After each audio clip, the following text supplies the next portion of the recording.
De muzikanten kwamen Joedel op de verskate kermis van de afdeling oncologie. En dat zorgde voor een soort emotie bij de patiënten. Je ligt hier niet voor je lol.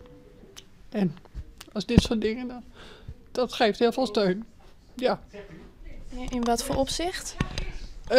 Ja, goed. Als jij op korte termijn heel veel dingen te verduren krijgt.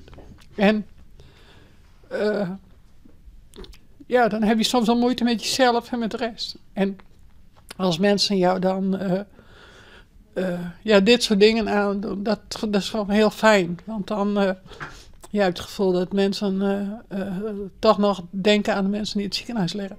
Muzikanten Roel en Aafke hebben al heel vaak op een podium staan, maar dit hebben ze nog nooit eerder gedaan. Met name de reacties van de patiënten, vind ze mooi om te zien. Ja, bijzonder. Ja, te zien wat muziek maar meesting doet.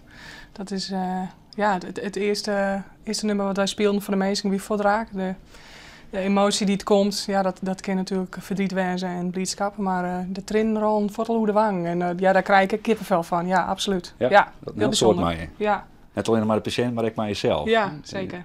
Toch een stukje bijdragen kunnen onder het leed wat ze hebben, tussen de pijn die ze hebben.